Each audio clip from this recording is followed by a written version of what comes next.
Today is the day.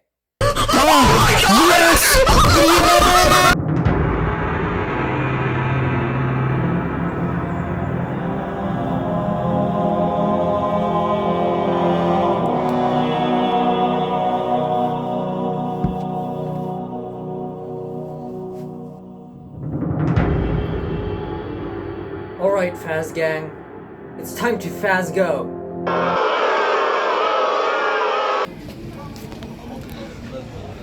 Det var det typ. Unnskyld, er det spørsmål? Hvem gjorde The Bite of 83? Hvem gjorde The Bite of 83?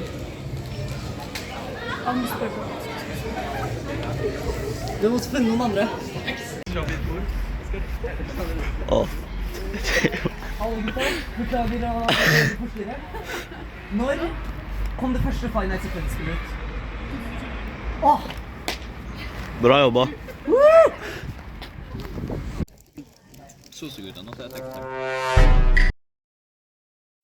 What did you think about the movie? What's your thoughts about the movie? Nah. What did you think about the movie?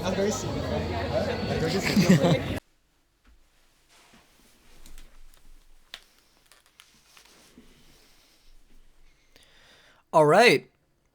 I'm home after watching the FNAF movie. This is gonna be my review.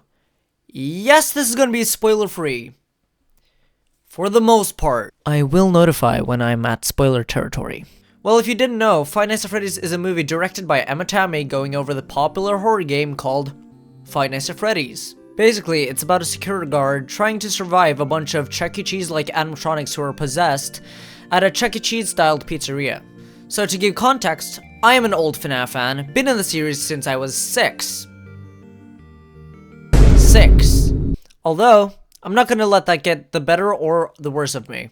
I'm not gonna be biased, I'm gonna be completely honest. Let's start off with production design. As you could expect, everything looks awesome. All the animatronics, all the set pieces, and the entire movie set in general just looks phenomenal. If you didn't know, the animatronics in this movie were made by Jim Henson's studio, and they sure did deliver.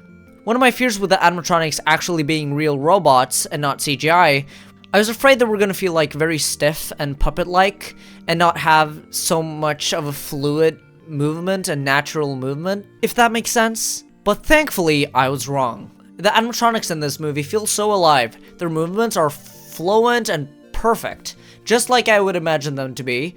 And they're just accurate to the games, and yeah, everything in general in this movie just looks great. The sound design as well is really good in my opinion. The animatronics feel heavy and powerful.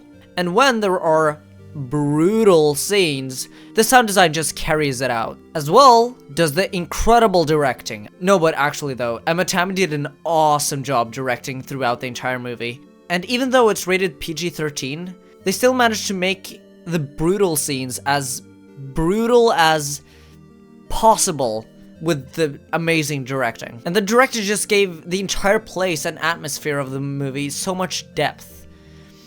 So visually in this movie, everything is basically perfect. The score of this movie is also great. The melodies and the songs fit perfectly, and when it comes to acting, Josh Hutcherson as Mike is pretty much perfect. It's what I would expect.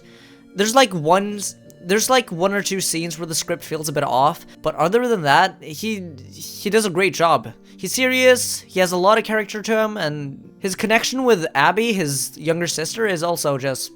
And about that, Abby, played by Piper Rubio, also does a great job. She's adorable, and her interactions with the animatronics are adorable. Maybe a bit too adorable. Anyways, before we fall into spoiler territory, we also have Officer Vanessa, who is a great concept for a character, and Elizabeth Lale did a great job acting, but her script is pretty off at some places. The missing children did an alright job, and that's everyone, right? Oh right, Aunt Jan. Aunt Jan is played by Mary Stuart Masterson. She plays her character alright, but she really did not need to be in this movie in my opinion. The things she was needed for in the plot of this movie they could have found a solution to just leave her out of it. She did not have to be in this movie. As a FNAF fan, I did see a lot of Easter eggs, which was fun, and a lot of cameos and stuff. And now I'm gonna get to the more negative non-spoiler stuff. The first half of the film I thought was great. The story felt fluent, everything looked great, and I was just super hyped for the rest of the movie. There were some awesome kills, one especially going through my head, but then about midway through I was shocked in a pretty bad way. And at the time I was like, okay, well, it's probably gonna fix itself, right? Well, let's just say my thoughts on the first half of the movie was an 8.5, like about up here, right? Then the movie hit the midpoint and it slowly just went all the way down to a 6. At the midpoint of this movie, the horror that was in this movie, which was already minimal, just completely disappeared. The comedy in this movie increased, but became less funny. And the realism this movie had just dropped. The story became messy, and I can't imagine trying to understand the last hour without being a fan of the Five Nights at Freddy's lore. It just disappointed me, which is a shame. Some people say this movie was made for the fans, some people say it was meant for the general audiences. I think it really depends on the person. This movie has an insanely mixed rep, and I don't think you should judge the movie before watching it. And so, I do recommend it. Overall, it was fun and entertaining, and very nice to look at, of course. It was just a great experience. Although, I did find the writing to be a bit and therefore I gave it a 6.5 out of 10. Now, get your tickets before I go to spoiler territory. Yep.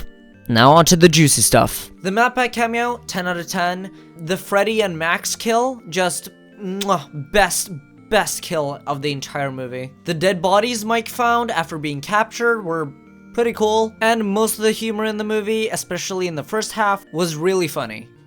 There were some really good jokes. But yeah, that's about it for the positives when it comes to the spoiler territory. Now on to the things that really make my brain ache. Vanessa is so inconsistent. It drives me insane. When Mike brings his sister, Vanessa's like, "Why did you bring her?" And Michael's like, "I had no babysitter." Then suddenly she was just like, "Okay, let's build a pillow fort with the animatronics," even though she knows the animatronics are planning to murder her. And then Abby gets hurt by Bonnie's guitar and Vanessa's like, "How could you bring her here?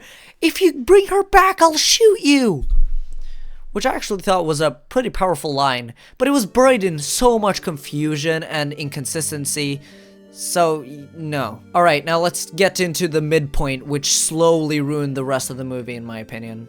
I did suspect that we would find out the animatronics were actually friendly at some point in the movie, that being the end, but what I did not expect was we finding out in the middle of the movie. The problem I have with this is that it took all the fear factor away from the animatronics in a heartbeat. The rest of the movie wasn't slightly scary at all after this. And I really lost it when they were building a pillow fort and it just turned into a children's cartoon. Definitively the worst part of the entire movie in my opinion. It just feels so campy and dumb. It just ruins the scare factor completely, as well as the realism. And the realism is especially torn apart by how calm Mike is by finding out that animatronics are possessed by dead children.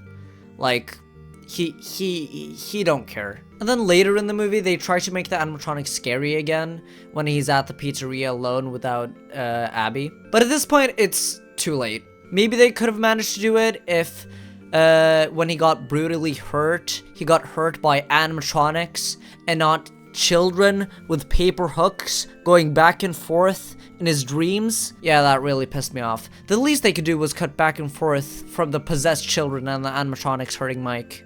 Anyways, another thing that bothered me— oh my Jesus Christ.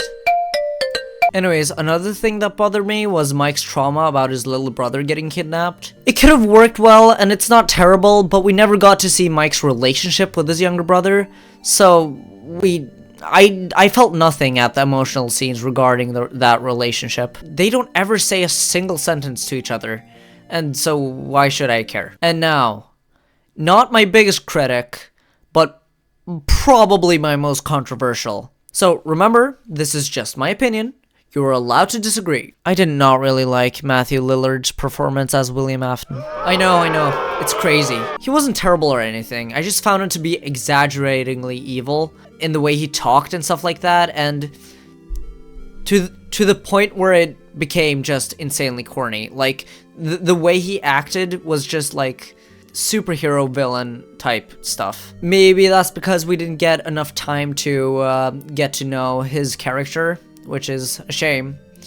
But yeah, that's my thoughts about William Afton in this movie. Also, I found the climax to be pretty dull. After like all this time, a drawing of Spring Bonnie killing kids is enough to make the animatronics just decide to murder William Afton. It just feels pretty lazy, I'm gonna be honest.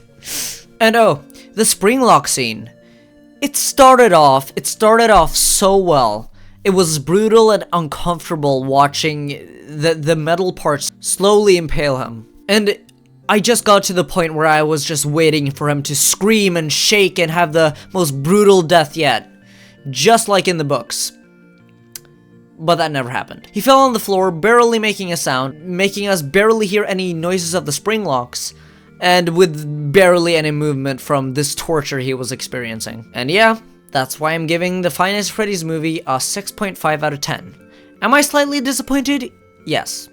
Did I have a great time? Yes. I have been waiting for this movie for 8 years, and I managed to lower my expectations enough to enjoy it for what it is, and so I think you should too. The flaws doesn't make this movie not entertaining, so I definitely recommend it. Also, 3 missed opportunities, in my opinion. Just something I missed, something I was hoping for to be in the FNAF movie, but just never happened. The doors from the games, like the strong metal doors, it's like a crucial part of the FNAF games, but it just never happened. Which is fine, the movie went flawlessly without it, so. And then second, the power out scene. Oh, I was so excited. I thought there were gonna be a power out scene with Freddy doing the. Never happened. Never happened. You know what? You know what never happened? You know how the trailers had like the Toreador March melody on like every single trailer? Never happened in the movie. And third, most important thing they missed out on. That's been my ultimate review of the Five Nights at Freddy's movie. And until next time, stay bananas.